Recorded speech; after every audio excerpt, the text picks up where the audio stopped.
Okay, we are live. Hello, everybody, and welcome to today's show where we're talking about preparing for Q4. Yes, it's the summer, and yes, it's time to start thinking about Q4, what you're going to sell, putting in wholesale orders, and figuring it all out. This is the best time to get ready for Q4. So, yes, we need to back up just a hair on like everything going on because ASD in summer is, I wanted to say the dates were the 3rd or the 8th. Yeah. It's August. So if you are thinking about getting new wholesalers, if you want to just look at what ASD has to offer, you can totally sign up and go look at their vendors now. And you can virtually go look at their vendors and scope them out and start ordering stuff. But if you go to ASD, they also have discounts if you buy during that time. And they are going to be all about the Q4 Christmas right now, which is awesome. And then there's other trade shows too that are going on in the summer, not just ASD.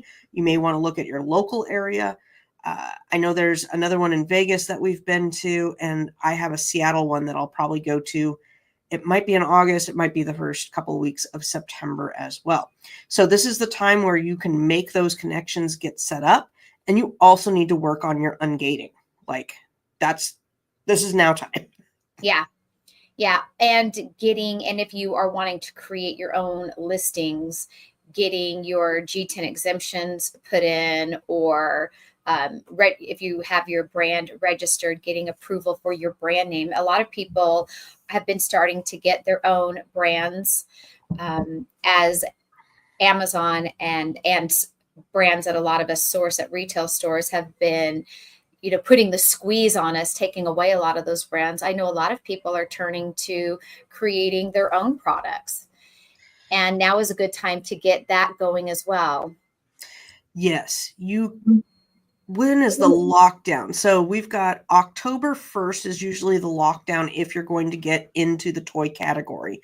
So if you cannot sell toys, you need to work on getting that ungated right now, which means finding an ASIN that will get you the application, and then finding a vendor that you can buy said item at, and then getting an order in. And once you get that order in, getting that invoice submitted so that you can sell those major toy brands during Q4. Because after October 1st, they close it down. It's not open. You cannot even apply to sell toys. You're locked down until usually January 30th. Right after the good selling time is over with. Exactly. And then we also need to talk about chocolates, because chocolates are big. And melting season ends October 1st or 15th? 15th. Yeah, it's in the middle of the month. It's closer to Halloween, because that changed a few years back, which made it really hard because you wanted to sell all that Halloween candy. But by the time you're allowed to ship it in, once it hits the warehouse and is active, Halloween is over. So it's a good time for merchant fulfilling Halloween candy. But then once that lifts in the middle of October, it's a great time to sell candy for the holiday season. Candy continues to sell through Christmas and Valentine's. Now, I don't know if they've locked this trick down, because I've been navigating all year, trying to navigate these new waters, and I'll run into weird stuff all the time. But this is what some people have done. I'm not saying it's what you should do or not do, but when it comes to candy, if you have something that is on the cusp of being not meltable, we'll say like it's a gummy or something to that effect, when you make your listings, sometimes you can just say that it's not meltable and go ahead and send it in. And if you want to take that risk, that's up to you. You obviously need to regulate your own inventory a little bit closer, because if it melts, they will mark it as meltable eventually. Yeah. And if it has certain keywords in it, it may get flagged and be changed into a meltable. But I have on occasion maybe done that, where I'm sending in things a week or two early just to get the edge up on Yeah, on that. and some candy items certainly are not meltable. But for me, where I live, if I was to receive chocolate bars in the mail, Yeah, chocolate, I would say no. yeah, No even in chocolate. September, it would melt here. Like I would have a bag full of melted chocolate because where I live, it's still hot in September. So sometimes that's hard for people to imagine that live in parts of the country that September feels like that nice fall season already. Where I was kind of walking the edge would be with things like red vines, um, Hmm. jelly beans, Yeah.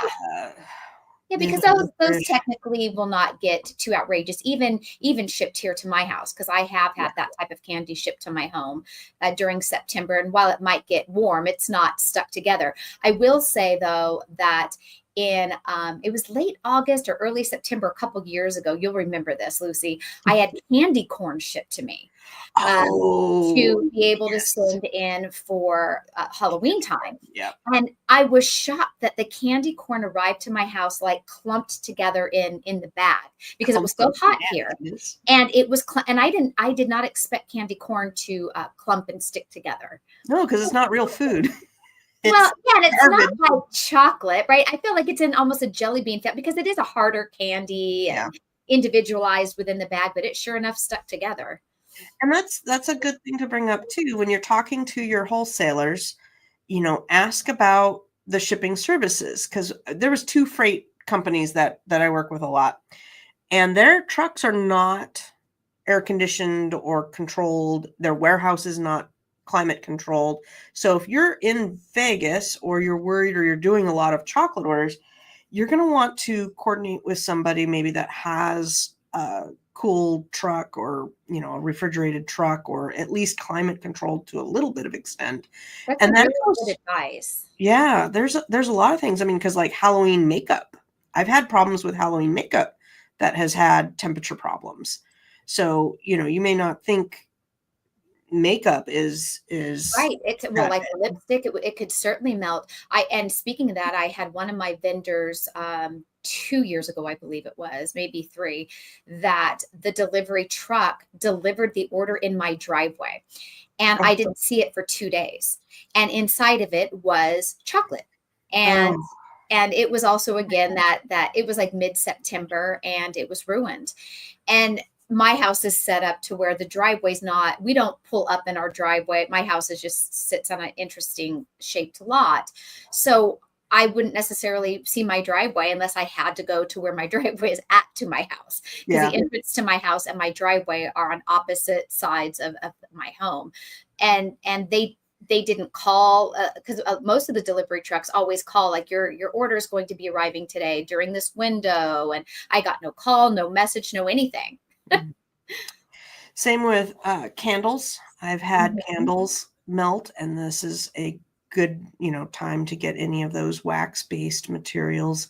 Start thinking Wax of melt, them. yeah. So all these things are great sellers during Q4, but some of these you may want to hold off on having shipped in to the warehouse really until that mid-October time, because it will be safer then. It should be safe by then, even Yeah. for me. Yeah. The same kind of, I mean, we are doing back to school. I mean, back to school should be in The by now. stores. Yep. I mean, or at least really close, be getting your shipments in. Mhm. And sometimes even those things there's some items that I've seen that are not very good in the heat, certain crayons and things like that. What is it? The glue sticks. Glue sticks can Mhm. sometimes have problems. I've had exploding all sorts of things. What my worst explosion was a lavender scrub. At And least that it just felt good. it it went everywhere. And Amazon will not clean up your other items. So if you're packing this stuff, pack it in such a way that it's maybe on the bottom, because if it explodes or melts and it leaks all over everything, they just chuck it and you have to write it off as a loss. So, pack accordingly. I think we've all had a mishap where something's been Absolutely. damaged.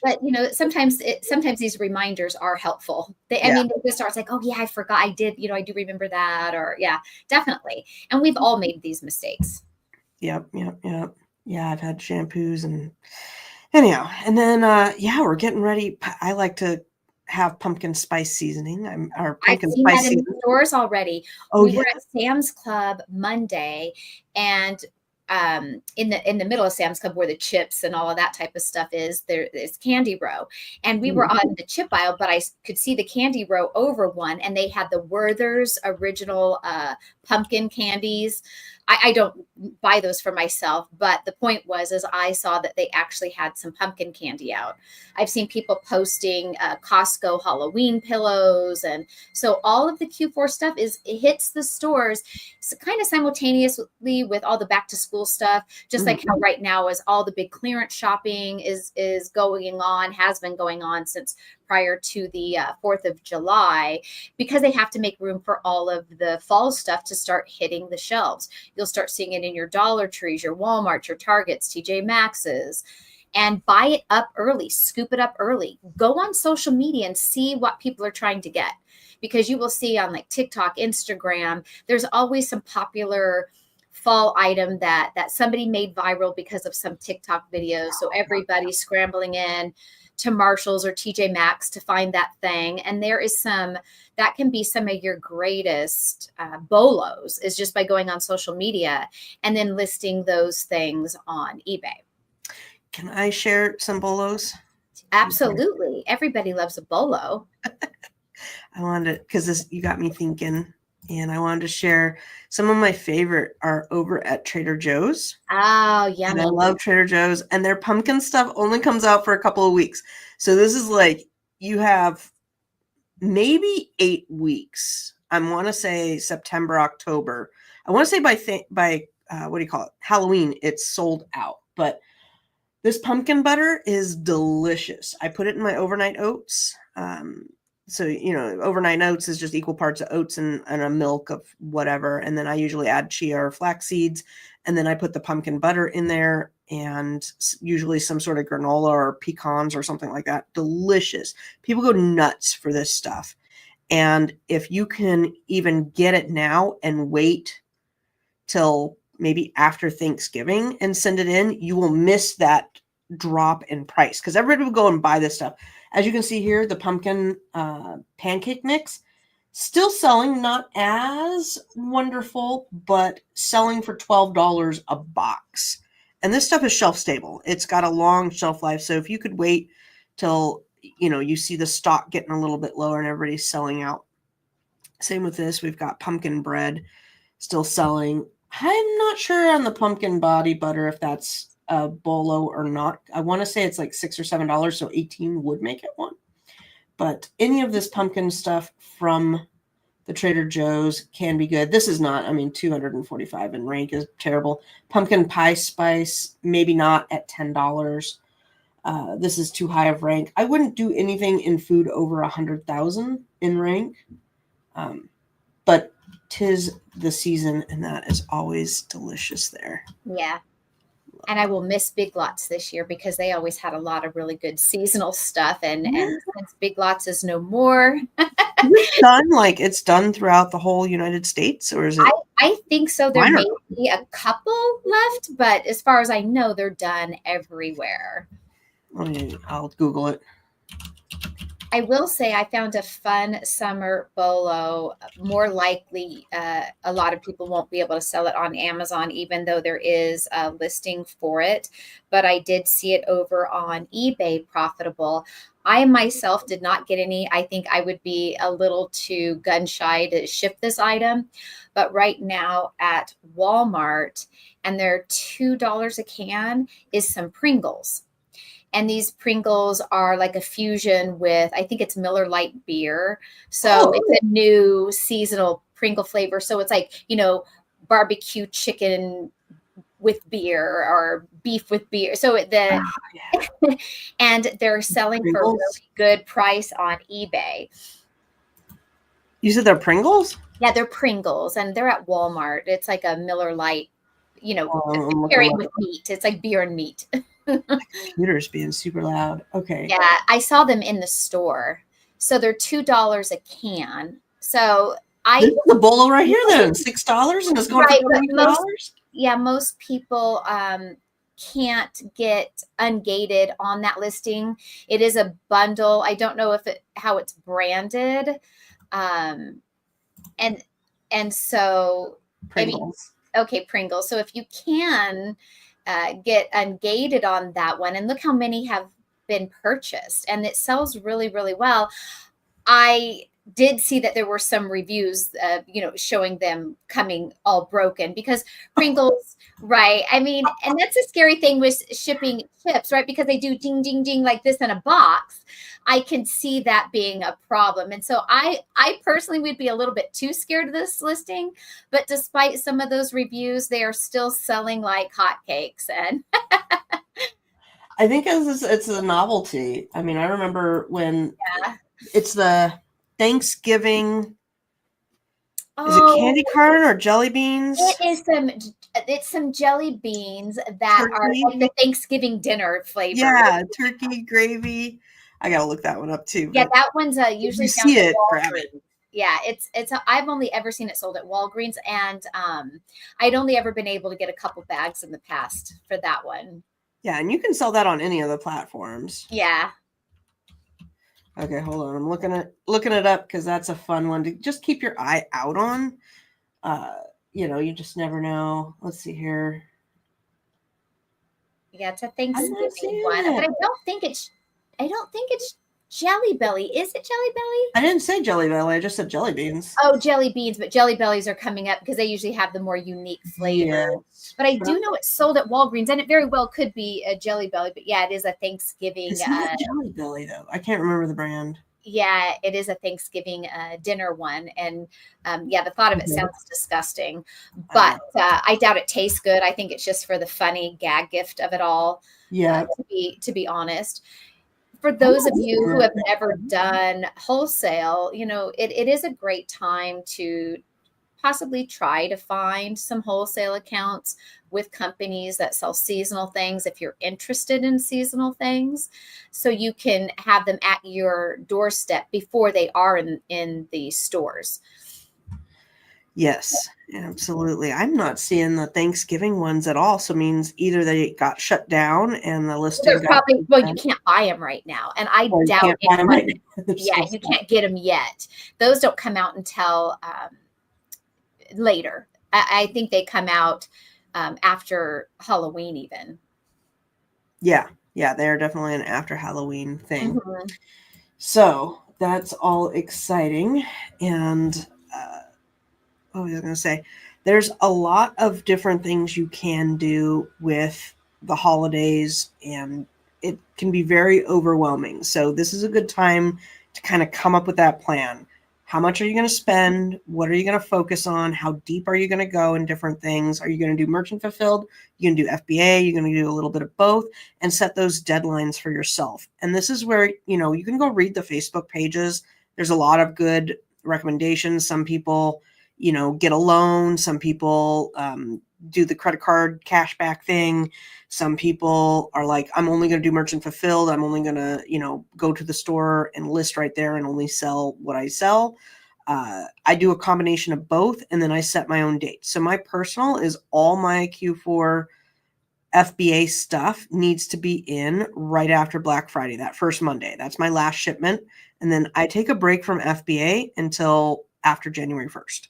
And I do want to point out, when you are doing merchant fulfilled heavily, especially after Black Friday, is changing our shipping templates this year. So Amazon has changed the way, right, that criteria. So I was finally hit with the consequences of that for the first time last week.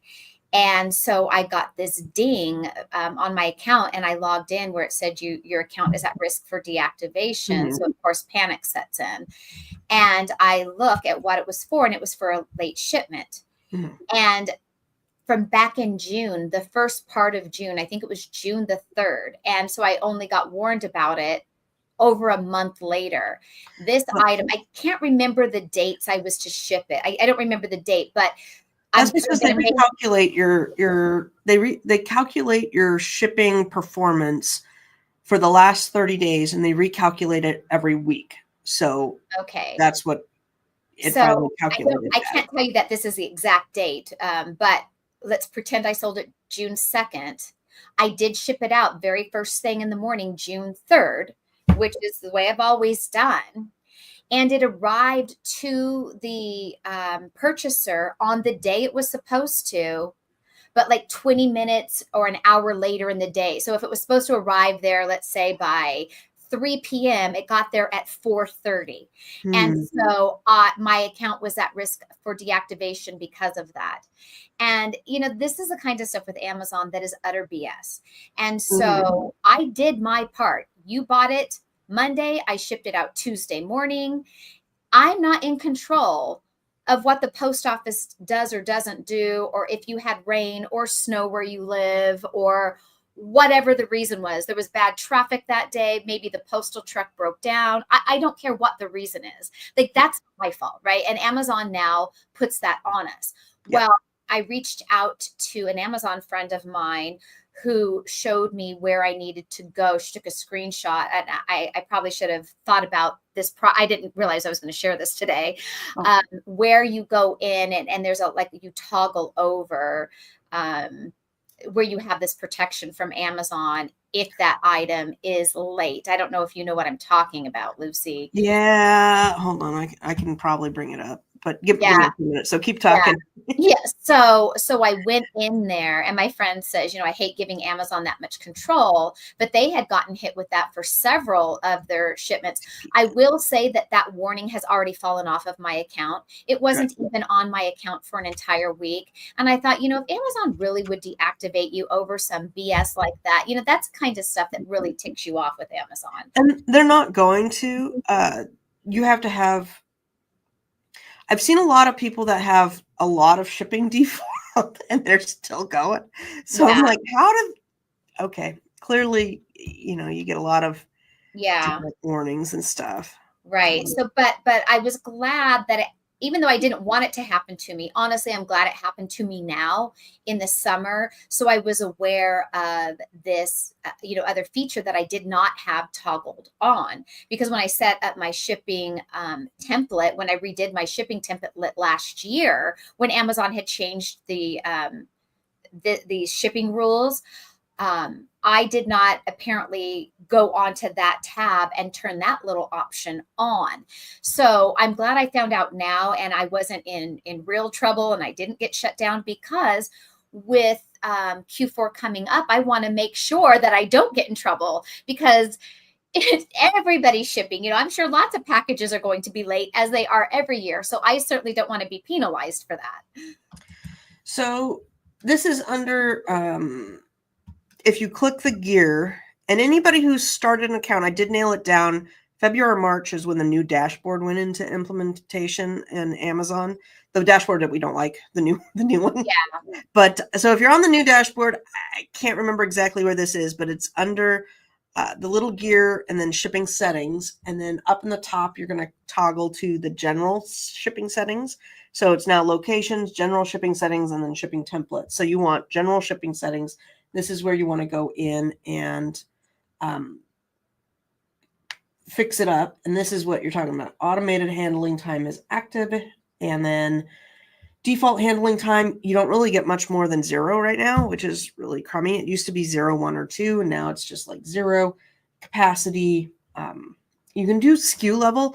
I don't do that. I set this up, and then if on all my merchant fulfilled SKUs, I do 2-day handling time. So that way I don't have quite so much problems. Right. Let's see if this... And you have to do that on each and every individual item in your Amazon account. You have to do them manually, one by one. And I had learned you can do a bulk. Oh, okay. Because I had to do my when I first learned, I'm like, how do you do this? And I did mine one by one. But when you go into your shipping template, especially if you already have one and you hit edit, there's a little tab that says general shipping settings. And that's where you get to where you turn this feature. Yeah. To where you turn this feature on. Yeah. So that's this feature. And then I did click the little down thing, and it says automated handling time automates the management of your handling times based on your historical handling times. Yeah. And I'm going, that's a whole lot of ways of saying they're not going to be responsible. Yeah. they're going to let the computer do things, and it's not Right. whatever. Because for a lot of people, a lot of people don't merchant fulfill all year, because nobody likes to. And some people, that's all they do is merchant fulfilled. So for them, they've already got this dialed in, I'm sure, because that's their business model. But if you are heavy FBA and only merchant fulfilled during Q4, you don't want to be slapped with this surprise. Right. Right. So make sure those are all set up and ready to go. And then we've talked a lot about just like planning in the past, but this is another good time to sit down with your family and say, this is kind of my plan and this is what I'm going to do, and plan out if you have holiday travel, or if you're going to go to these conventions, or if you're going to do a majority of your FBAing, the first couple of weeks of November, which is typically my plan.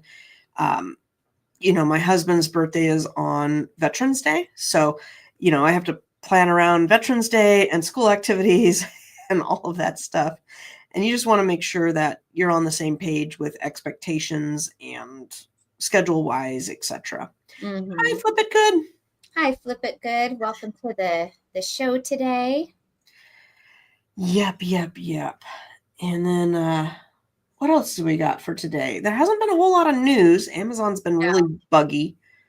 Really buggy.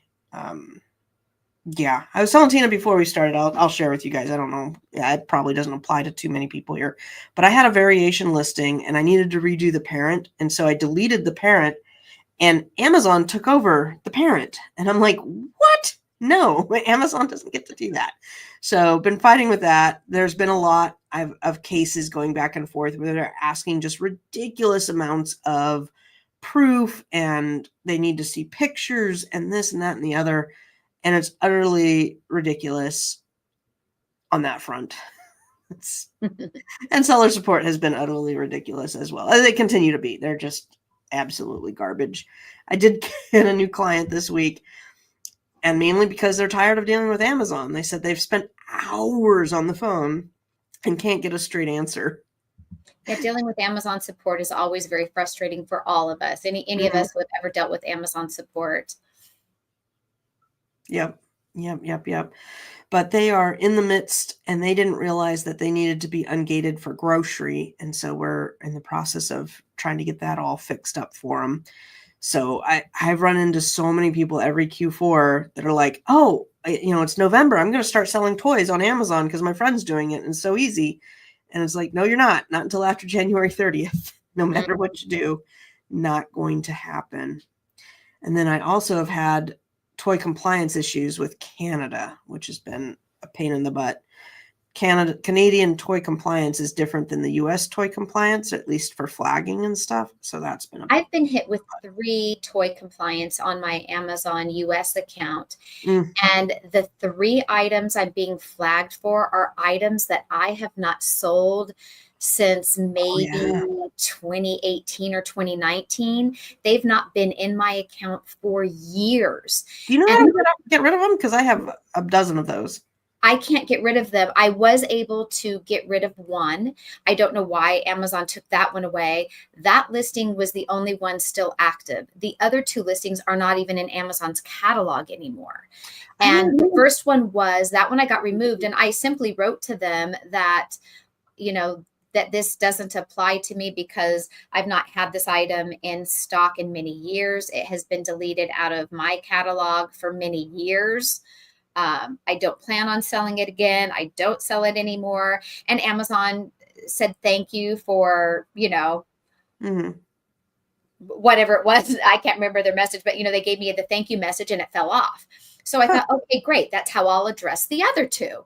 And I did. And I was denied on both of them, saying, well, these are children item. They need safety compliance. And so they just sit there because I'm really not sure how to fight that. I mean, how do you fight a compliance on something that you don't have, don't sell, and is deleted from Amazon's catalog? Yeah, that's a tough one. I might say something like, due to an Amazon glitch, I try to put it back on them as much as possible. Yeah. That, I am trying to do this. Like my last one, because they had said they'd fixed it, and I'm trying to update a color for an item.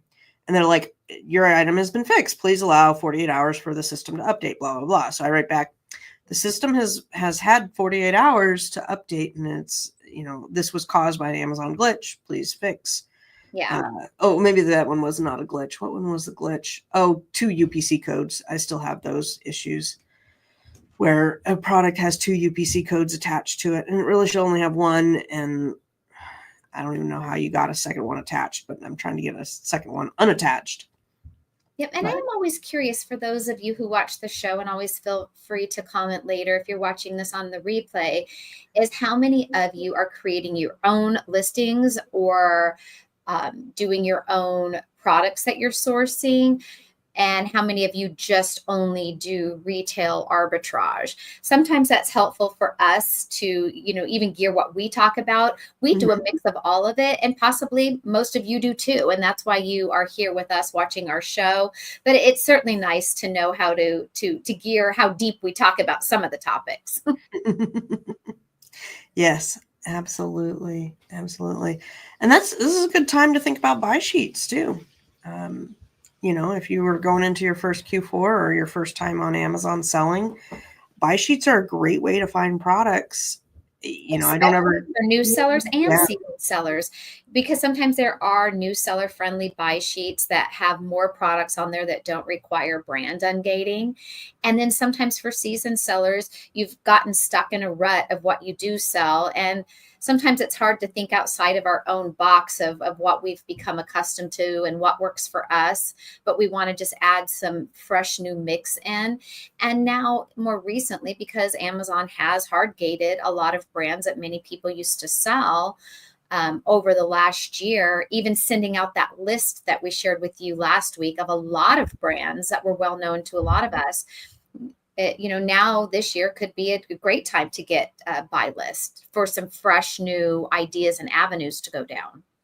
Yep. All right. So now I want to talk about deals. So there's 2 types of deals that I want to talk about.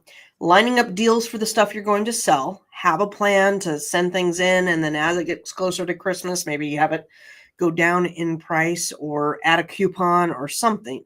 But also looking out for deals on when to purchase stuff, because we've got a lot of them. Did you buy anything during Prime Day? I did, not because it was Prime Day and not because it was on sale. I just happened to need something. So I bought 2 things during Prime Day, and that was it. I bought more than 2. A lot of them were just things that we needed but came up. But I mean, I found a vacuum sealer for $15, and I'd been looking for one, and they were always super expensive. And this one was like clearanced out. So that was really fun.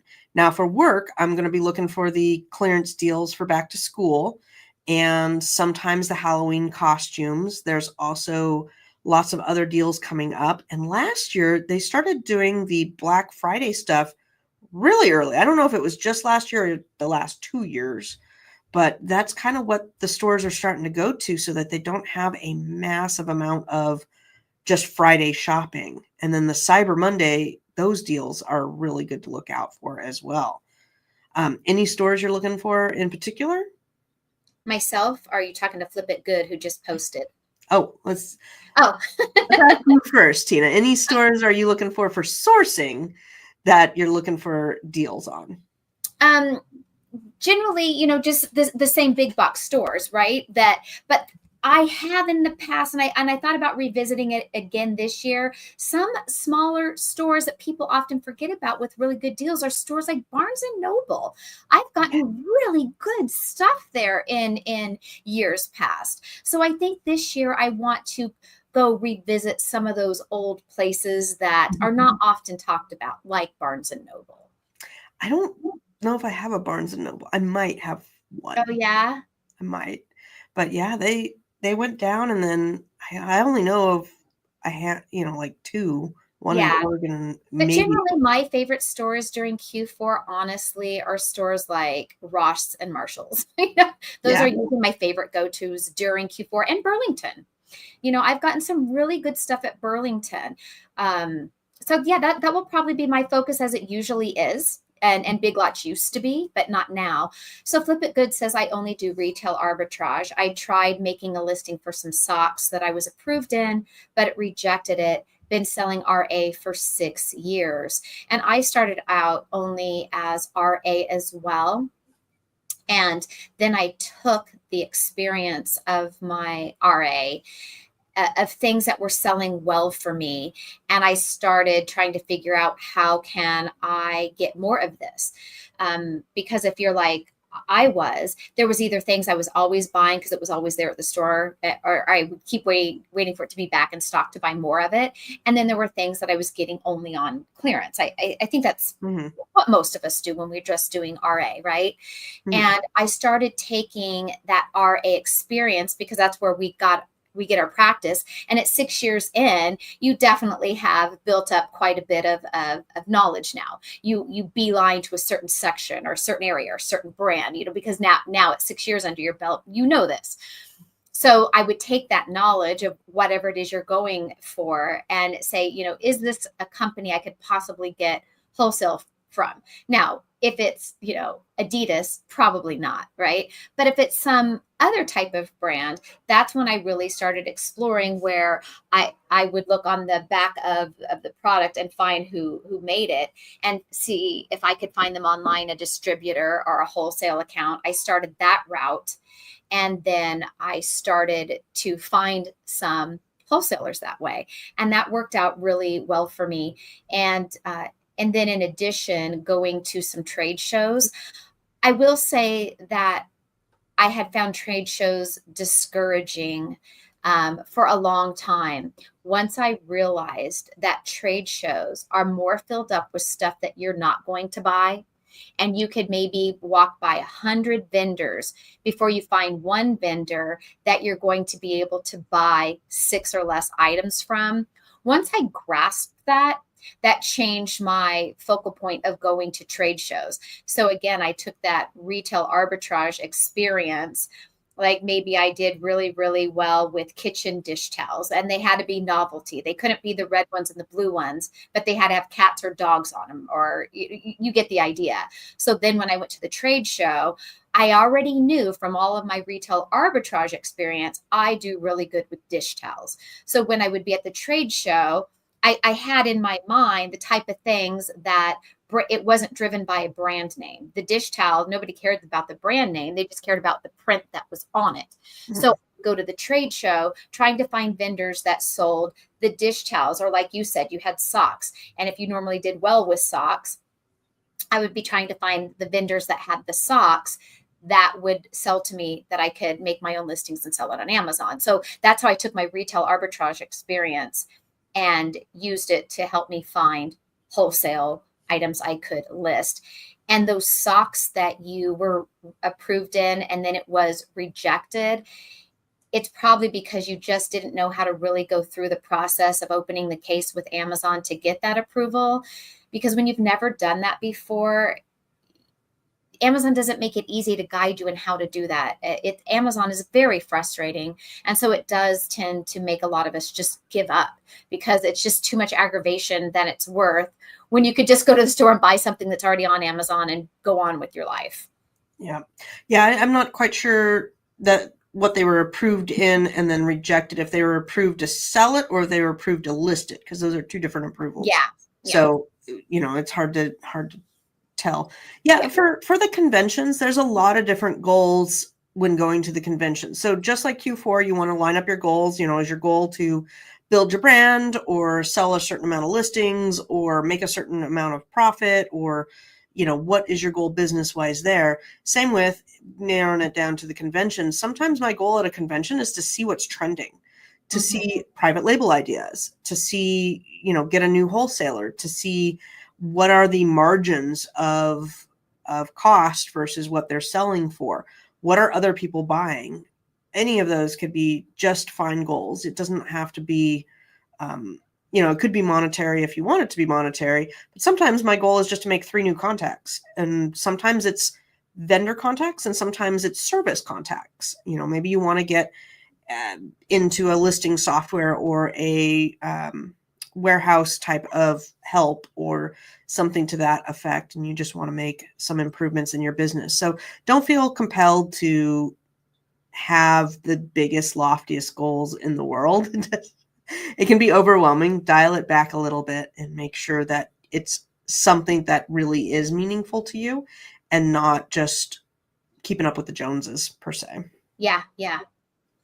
Yeah, that's really good advice. I have ran into many sellers that do that. They see people on YouTube post these big numbers, and I achieved this in this short amount of time, and make it seem so easy when there is a lot of work and trial and error and research. There's more that goes into it. It's not this, oh, you just get this tool and you do this and you're going to be a millionaire. Once you actually get into selling on Amazon, you realize that it's not really like that. So don't get caught up in the hype of some YouTubers or influencers that just make it seem like all they do is go jet skiing and they barely work and they make $100,000 a month. we have, and so, with us and some of our friends, looked at some of the other sellers out there that do very large courses and kind of broken down, on what they do and whatnot, and found that it's not quite what they're portraying. But we're not gonna share that with you guys. You guys can investigate on your own, because we don't talk bad about other people here. You can follow whoever you want, and inspiration can be from anywhere. Absolutely. I definitely have seen some of those sellers, and I'm like, okay, I know the reality of what they're doing, but some of their information is still really good. So yeah, there's still value in watching them. Yeah. And a lot of it's just for clickbait and watch my videos. So I make a lot of money on YouTube, so, yeah. So I've got to make it sound more exciting than it is. The last thing I wanted to talk about was, I got more on here, but advertising. So I had my meeting with Walmart advertising this week, and he's supposed to be sending over, I think I have it in my inbox, I got to look at it, but where it is for Walmart advertising, you have to spend at least $10 a day, which is a lot. That's like $300 a month. That's a lot. In some accounts it's worth it, some accounts it's not. What we're finding though is the ROAS for this one was right at about 2. So it wasn't super great. For every $500 in spend, we get $1,000 in sales. But what he was doing a comparison was the influence on organic sales. So that's where we need to make a decision whether we increase budget or decrease budget. But basically, let's say you sell 100 items a month, but then when you start advertising, you're now selling, 250 items a month. That increase in organic ones was brought up from the advertising. And Absolutely. So we're trying to graph out the influence of your ad campaigns on your overall sales. That's so I'm not sure I can pull the numbers on Amazon side to address that influx, but I'm kind of curious on how he's going to do that data and analyzation. I do know that I run advertising on just about every account that we have. We do a lot of advertising on different things. And my goal is usually a 3 or better for ROAS. You got to start up, and then I don't really want to keep campaigns going if they don't reach that 3 fairly soon, a couple of months. But yeah, when Q4 comes, we do need to start rethinking our advertising, because there's going to be a lot of advertising. And everyone should be advertising, even flip it good with your retail arbitrage. A lot of retail arbitrage people don't advertise because they don't realize that it applies to them, but it can. And I didn't realize this for many years either. So sure, your retail arbitrage, it looks great on the Keep a Graph. So many are selling a month. Yours will sell even without advertising. This is true. This is why we get on these really good listings, right? And then some people's fear is, well, if I run advertising on, these socks that I bought a whole bunch of at Burlington, am I paying for the advertising for me and every other seller on that listing? That's what I always assumed. And I thought, well, what if I'm paying for advertising, and Joe Schmo and Sally Sells Seashell store is getting all the sales from my hard, earned money that I'm paying on ads? It doesn't work that way.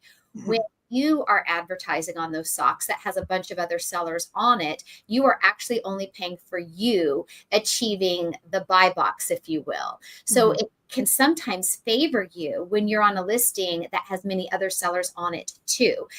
Coupled with good price, location of your item at Amazon's warehouse, and the advertising can help you actually achieve having the buy box. So you are only paying for advertising when you have the buy box, the person clicks the listing.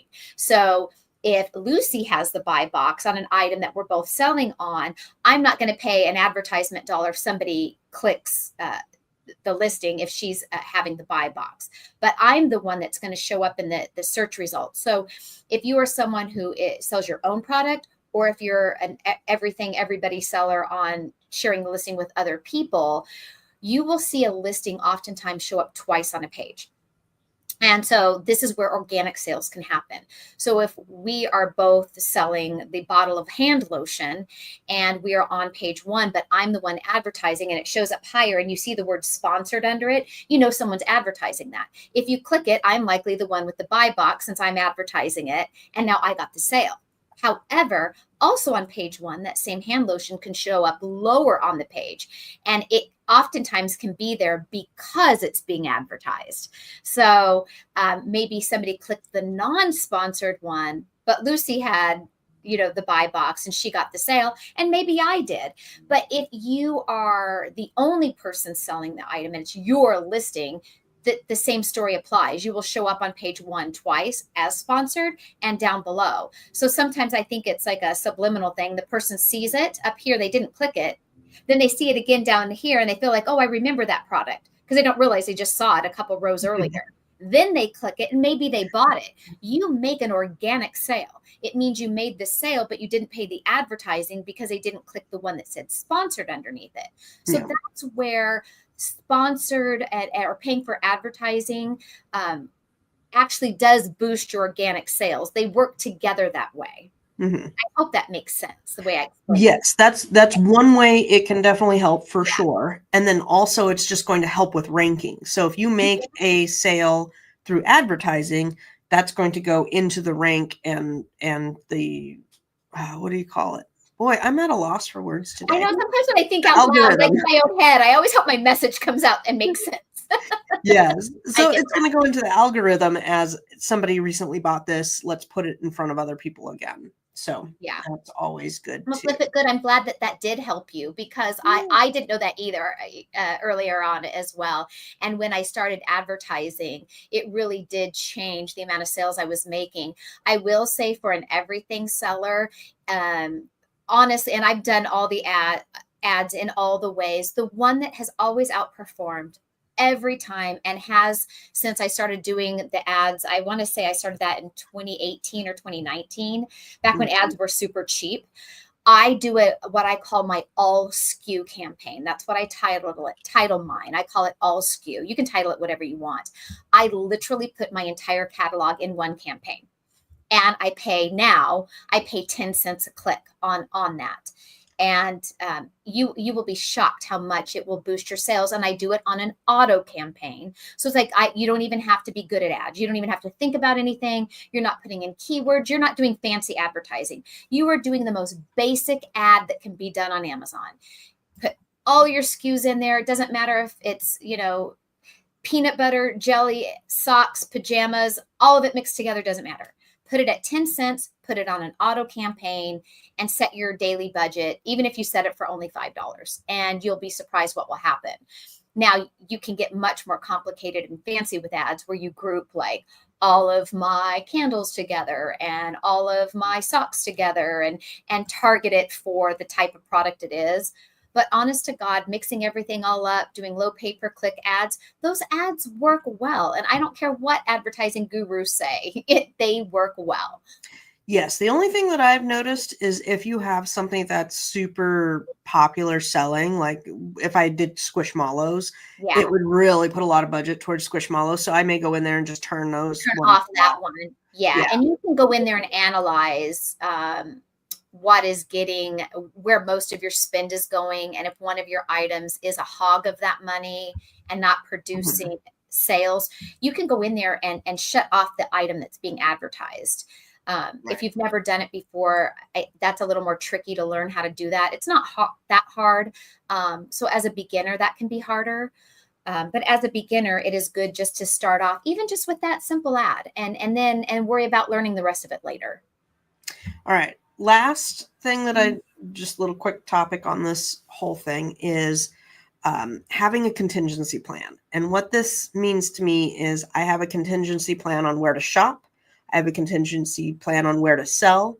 I have a contingency plan if I have any issues. And this could be very broad. So if we go into it, like where to shop, when I go out, I'm going to have like 6 stores lined up. I pick a section of my area that I'm going to drive. Let's say it's half hour away. And I know in that area, I've got, 8 stores that I could potentially go to. I always lined up more than what I have physical time for, because you may go to the first 1 or 2 or 3 and there's nothing, and you might get discouraged. But that 3rd, 4th store might be a gold mine. So line up where you're going to source, line up where you're going to sell. If you get that stuff home and all of a sudden it's gated or whatnot on Amazon, where are you going to sell it? Are you going to return it to the store? Or are you going to sell it on eBay? Where are you going to sell it? Other things. What if you break your leg? What are you going to do? What if you, get the flu? What if you get the cold? Maybe it's time to get some airborne and tough it out, or maybe it's time to take a rest. And, do you have maybe some support that could help jump in should you need to? There's been a few days where I've had to work very late at night and I've had to enroll the help of my family to package stuff up because, it was go time and I didn't estimate correctly or help run to the post office, etc. So line all that up. And I did want to mention, I'm going to leave the link in the chat. I am not saying use this or don't use this. This is the lady that helped me get my account back. So I don't remember what company she works for or whatnot, but they do a monthly retainer program. They do it single too. So it's not like you have to do the monthly one if you just want to have this link for later in use. This is my speed dial. If things really, really hit the fan after using 1 or 2 other lawyers last year and getting my account back, this is the lady who stuck it out and was able to get me reinstated. So I got some strong positivity to recommend her. It might be something that you want to bookmark, write it down, jot it down, bookmark it for later. Like if you get always good to have that because, you may not need it now, right? None of us need it right now. We're not, but the day that it comes, the day that it comes, and God forbid it never comes. I don't ever wish that on anybody. Right. But when or if it could happen, it is good to have links to these type of resources because you just never know. We never know. No. And it's always like, I have the number to the poison control under my sink. Now my kids are older. Like I probably will never need it, but you know what? We had a party here last weekend and it's just good knowing that I have my poison number. I have my fire extinguisher. I have this bookmarked. So I have my insurance guy on my phone ready to dial should I get in a car accident. Having those lawyer. No. I do have her on speed dial too. But yeah, if you have all these things lined up, it does make it a little easier to sleep at night, especially when we're talking numbers and sheer time and quantities that go into Q4. A lot of people have gotten shut down right in the thick of it and been in a world of hurt because now they've got lots of inventory they can't move or tied up. And Lucy and I are both people that this has happened to. So yeah, exactly. All right. That was all of my sayings. Yeah. All right. Have a great weekend. And I hope you're finding lots of good deals out there because it's really starting to become the best time of the year to be out there doing our shopping. So have fun, everybody. Thank you. You guys all have